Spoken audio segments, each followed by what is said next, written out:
പൗലോസിൽ എന്തെങ്കിലും മാറ്റമുണ്ടോ?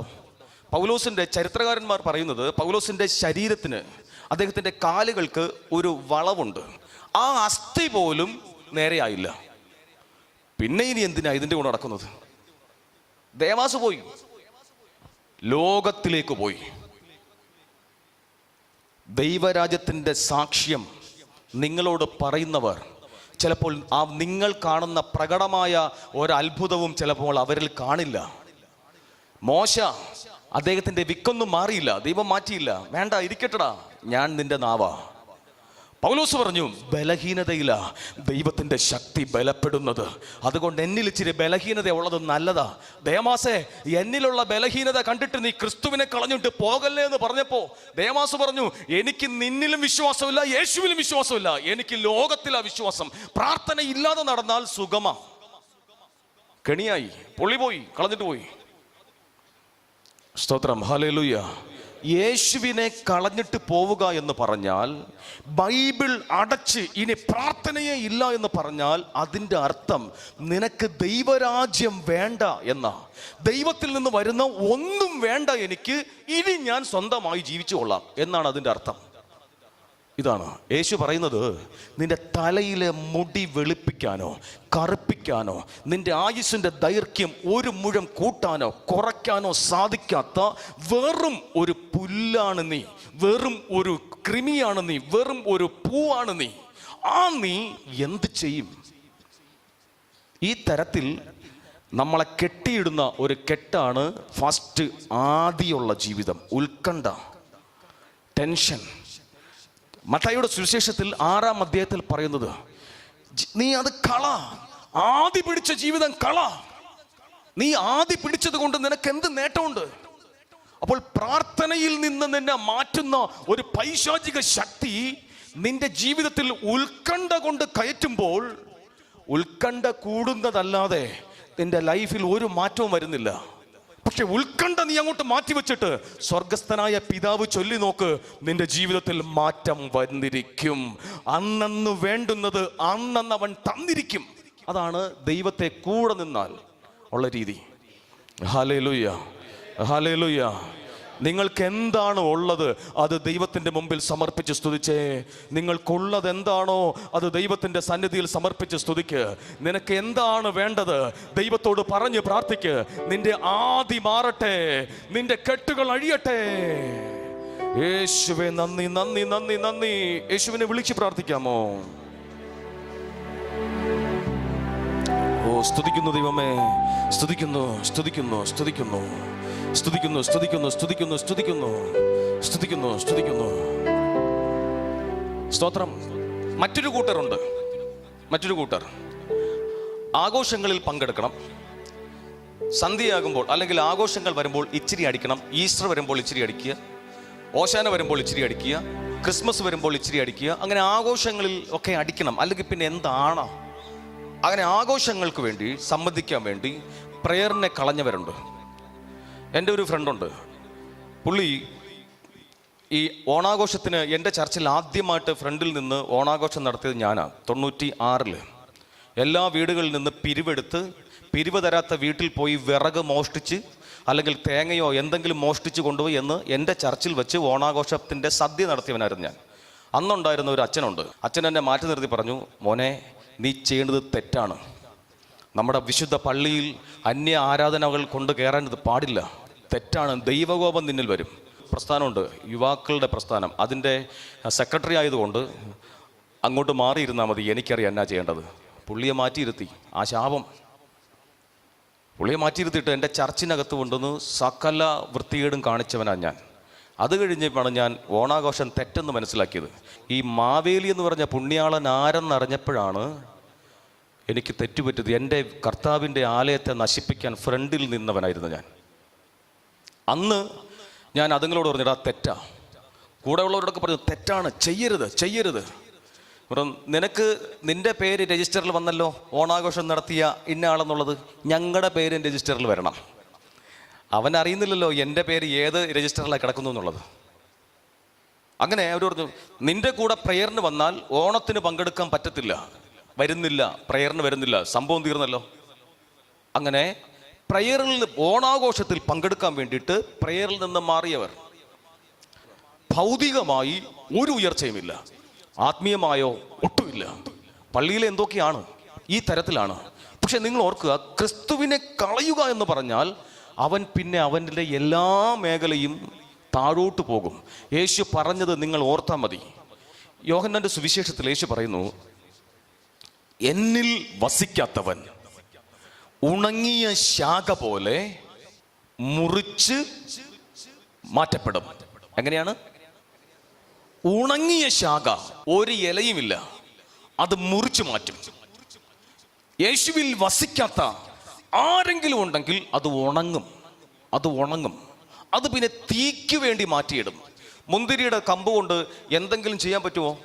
ഒന്നും ചെയ്യാൻ പറ്റില്ല. മുന്തിരി തണ്ട് കൊണ്ട് അത് കത്തിച്ച് കളയാനേ പറ്റത്തുള്ളൂ. എന്ന് വെച്ചാൽ പ്രയോജനമില്ലാത്ത ജീവിതമാണ്. ഇന്നും അവനെ കാണുമ്പോൾ എനിക്ക് സഹതാപമാണ്.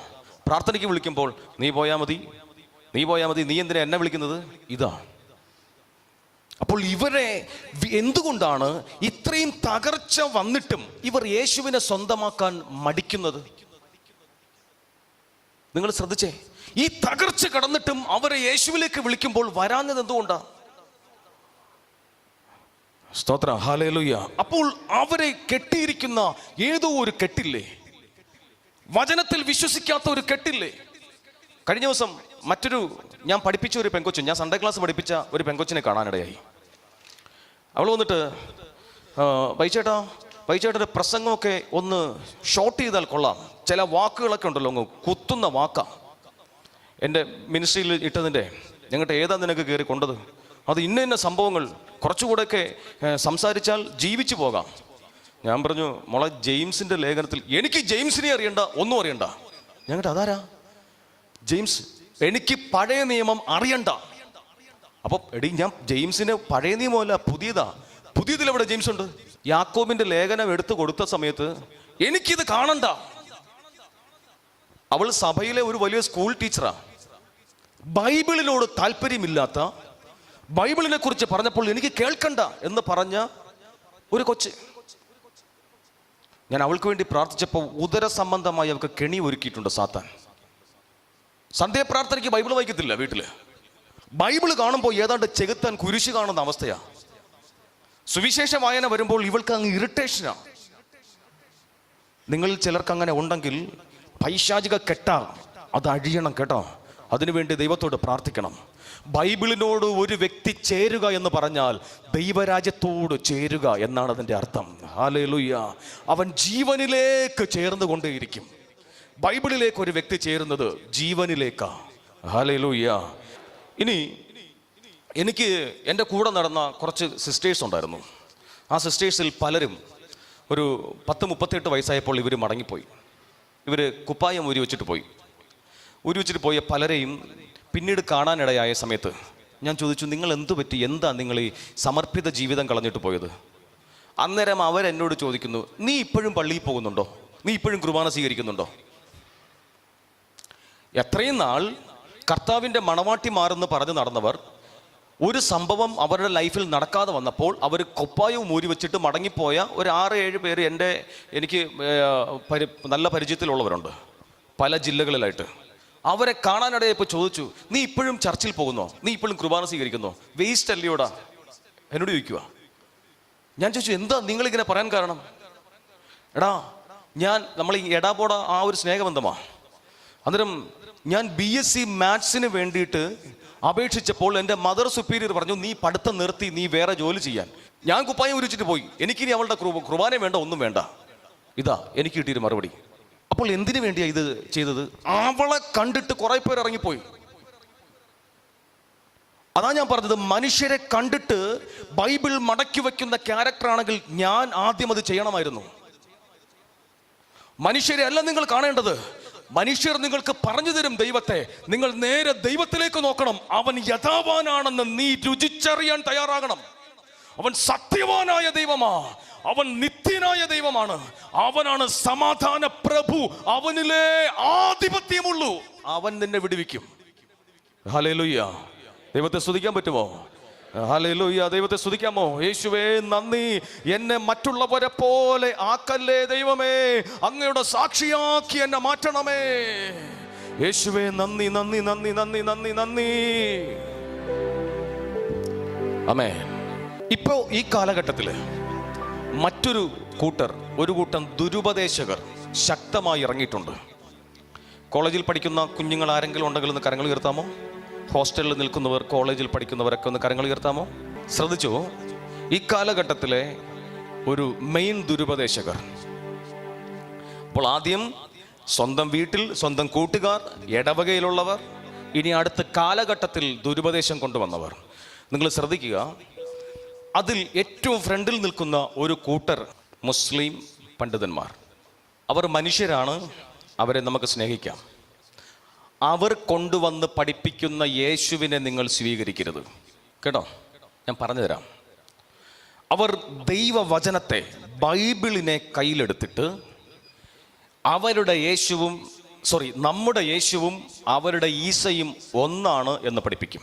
അപ്പോൾ നമ്മൾ ഓർക്കും, ഞങ്ങളുടെ അബ്രഹാം നിങ്ങളുടെ ഇബ്രാഹിം, നമ്മൾ അങ്ങോട്ട് പറഞ്ഞു കൊടുക്കും. അപ്പം നമ്മൾ ആരാണ്? വലിയമ്മ ചെറിയമ്മ അവരുടെ മക്കൾ, വലിയമ്മ ചെറിയമ്മ മക്കൾ. പക്ഷെ നിന്റെ മക്കളെല്ലാവരും കുറച്ച് നാൾ കഴിയുമ്പോൾ മമ്മദിൻ്റെ ആൾക്കാരായി മാറും. ഞാൻ പറഞ്ഞത് ശ്രദ്ധിക്ക്, അവർ മനുഷ്യരാണ്, നമ്മൾക്ക് അവരെ സ്നേഹിക്കാം. ഒരു വീഴ്ച വന്നാൽ നമുക്കവരെ സഹായിക്കണം, സഹായിച്ചിരിക്കണം. പക്ഷേ നമ്മുടെ യേശുവിനെ പഠിപ്പിക്കേണ്ടത് അവനല്ല. നമ്മുടെ യേശുവിനെ പഠിപ്പിക്കേണ്ടത് യേശുവിൻ്റെ ശിഷ്യരായിരിക്കണം, അല്ലാതെ മമ്മദിൻ്റെ മതവിശ്വാസികളല്ല പഠിപ്പിക്കേണ്ടത്. പക്ഷെ ഇന്ന് മമ്മദിൻ്റെ മതവിശ്വാസികളാണ് പഠിപ്പിക്കുന്നത്. അവർ പറയുന്നത് യേശു ദൈവമല്ല എന്നാണ് പഠിപ്പിക്കുന്നത്. യേശു ദൈവമല്ല, യേശു അവസാന പ്രവാചകനാണ്. യേശു അവസാന പ്രവാചകനാണ്. മുഹമ്മദീയർ പഠിപ്പിക്കുന്നത് യേശു അവസാന പ്രവാചകൻ. പക്ഷെ യേശു പ്രവാചകനല്ല, ദൈവമാണെന്ന് അത്യുന്നതനായ ദൈവം പത്രോസിന് വെളിപ്പെടുത്തിയതാണ് താബോർ മലയിൽ വെച്ച്. ക്രിസ്ത്യാനിക്ക് അതറിയില്ല.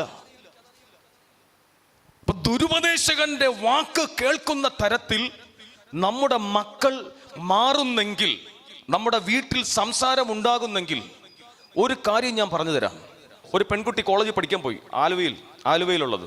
യേശുവിനെ കളഞ്ഞ് നീ വേറെ പരിപാടിക്കൊന്നും പോകരുത്. ഇല്ല, പോകത്തില്ല. ഞങ്ങളുടെ അടുത്ത് വന്നല്ല, വേറൊരിടത്ത് വന്ന സംഭവം, പോകത്തില്ല. അങ്ങനെ ഇവൾ കോളേജിൽ പോയ സമയത്ത് ഒരു മുസ്ലിം യുവാവ് വന്ന് ഇവളോട് പ്രണയാഭ്യർത്ഥന നടത്തി. അപ്പോൾ ഇവൾ ചർച്ചിൽ ഭയങ്കര ആക്റ്റീവ് കുട്ടിയായിരുന്നു. ഇവനെ കാണുമ്പോൾ ഇഷ്ടമാണ്. പക്ഷേ ഇവൻ പറഞ്ഞു, എടീ സാരമില്ല, നീ വാ. അപ്പോൾ പറഞ്ഞു, ഇല്ല എനിക്ക് വരാൻ പറ്റില്ല, നീ അങ്ങനെയെങ്കിൽ ക്രിസ്ത്യാനിയാകും, നമുക്ക് സ്നേഹിച്ച് വിവാഹം കഴിക്കാം. അപ്പോൾ അവൻ പറഞ്ഞു, എടി നിങ്ങളുടെ യേശുവും ഞങ്ങളുടെ ഈസയും ഒരാളാ. പോടാ, വൃത്തിയോട് പറയാതെ. ഞങ്ങളുടെ യേശു എങ്ങനെ നിങ്ങളുടെ ഈസയാകും? നമ്മൾ രണ്ടും ഒന്നാ. ഇങ്ങനെ ഇവൻ പറഞ്ഞു. അപ്പോൾ ഇവക്കൊരു സംശയം. ഇവളുടെ ചർച്ചിൽ വന്നപ്പോൾ അവിടെ ഒരു പുതിയ വൈദികൻ അന്ന് വന്നിട്ട് ഒരു മതപ്രഭാഷണത്തിൻ്റെ ക്ലാസ് എടുത്തു. ആ മതപ്രഭാഷണത്തിൻ്റെ ക്ലാസ്സിൽ മുസ്ലിങ്ങൾ നമ്മുടെ സഹോദരന്മാരാണ്, നമ്മുടെ യേശുവും അവരുടെ യേശുവും, നമ്മുടെ അബ്രഹാമും അവരുടെ അബ്രഹാമും, നമ്മുടെ മറിയവും അവരുടെ മറിയവും ഒക്കെ ഒന്ന് തന്നെയാണെന്ന് പഠിപ്പിച്ചു കൊടുത്തു. ഈ പെങ്കൊച്ചി പിറ്റെന്ന് അവനോട് പറഞ്ഞു, എടാ ഇനിയിപ്പോൾ ഞാൻ മുസ്ലിം ആയാലും കുഴപ്പമില്ല, യേശു അവിടെ ഉണ്ടല്ലോ, എനിക്ക് അവിടെ വന്ന് ആരാധിക്കാമല്ലോ. പെങ്കൊച്ചു പോയി. ഇന്നൊരു ഉമ്മച്ചി കുട്ടിയായി ജീവിക്കുന്നുണ്ട്. ദുരുപദേശകന്മാർ യേശുവിൽ നിന്ന് നിങ്ങളെ അകറ്റിക്കളയും, നിങ്ങൾ കറക്റ്റ് ബൈബിളിൽ എത്തിയില്ലെങ്കിൽ. അവരുടെ യേശുവും നമ്മുടെ യേശുവും എങ്ങനെ ഒന്നാകും? അവർ പറയുന്നത് യേശു കുരിശിൽ മരിച്ചില്ല, യേശു കുരിശിൽ കടന്നു, യേശുവിന് ബോധക്ഷയം വന്നു, ശിഷ്യന്മാരെടുത്തു കൊണ്ടുപോയി. ക്രൂശിൽ കടന്നു ബോധക്ഷയം വന്ന് എടുത്തു കൊണ്ടുപോയി. ക്രിസ്തു ഒന്നും മരിച്ചിട്ടില്ല എന്ന് അവർ പറയുമ്പോൾ അപ്പസ്തോലന്മാർ പറയുന്നു, അവൻ മരിച്ച് അടക്കപ്പെട്ട് 3-ാം ദിവസം ഉയർത്തെഴുന്നേറ്റ ദൈവമാണ് എന്ന് അപ്പസ്തോലന്മാർ പഠിപ്പിക്കുമ്പോൾ മമ്മദീയന്റെ ആൾക്കാർ വന്ന് പറയുന്നു, യേശു ഒന്നും മരിച്ചിട്ടില്ല, പ്രവാചകനാ. അപ്പൊ എങ്ങനെ ശരിയാവും? ഇനി എല്ലാം പോട്ട്. ബൈബിൾ എഴുതിയതെന്നാണ് അറിയാമോ? ഖുറാൻ എഴുതിയതെന്നാ. ബൈബിളെല്ലാം പൂർത്തിയായി, ബൈബിൾ പ്രഭാഷണങ്ങൾ നടന്ന് 700 നൂറ്റാണ്ടുകൾ കഴിഞ്ഞതിന് ശേഷമാണ് മുഹമ്മദ് വരുന്നത്, ഈ ഖുറേഷികളുടെ ദേവനായ അള്ളാഹുവിനെ കൂട്ടുപിടിച്ചിട്ട്. ഇനി എല്ലാം പോട്ടെ. നമ്മുടെ യേശു ക്രിസ്തു നമുക്ക് കാണിച്ചുന്ന പിതാവായ ദൈവത്തെ നമ്മൾ എന്തെന്ന് വിളിക്കും? പിതാവേ ദൈവമെന്നോ യഹോവ എന്നോ വിളിക്കും. എന്തുകൊണ്ടാ അവർ യഹോവ എന്ന് വിളിക്കാഞ്ഞേ? ഒരപ്പൻ്റെ നമ്മൾ സഹോദരങ്ങളാണെങ്കിൽ ഒരു മുത്തച്ഛനല്ലേ ഉള്ളൂ. എന്തുകൊണ്ടാണ് അവർ പേര് മാറ്റി വിളിക്കുന്നേ? നമ്മൾ പോയി നിന്റെ അള്ള എൻ്റെ ദൈവം അള്ളാ വിളിക്കും. അവൻ വന്നിട്ട് യഹോവ എന്ന് വിളിക്കുമോ? ശ്രദ്ധിക്കണം നിങ്ങൾ. നമ്മുടെ സഭാ ലീഡേഴ്സ് ഈ ദോശ നിങ്ങൾക്കറിയാമോ, ഇങ്ങനെ മറിച്ച് ഇപ്പുറത്തിടുന്നു, അവിടെ നിന്ന് മറിച്ച് ഇപ്പുറത്തിടുന്നു.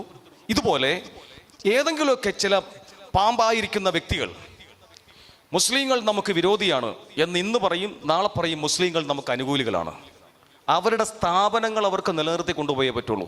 വിശ്വാസികളും കുഞ്ഞാടുകളും എങ്ങനെ പോയാലും അവർക്ക് പ്രശ്നമില്ല. നീ ക്രിസ്തുവിനെ അറിഞ്ഞില്ലെങ്കിൽ നാളെ നീ വിശ്വാസത്തിൽ നിന്ന് പുറകിലേക്ക് പോകും. ദുരുപദേശകന്മാരുടെ ഉപദേശം നിന്റെ ലൈഫിനെ വന്ന് മൂടും. അത് വന്ന് മൂടിയാൽ വലിയ കെണിയാ.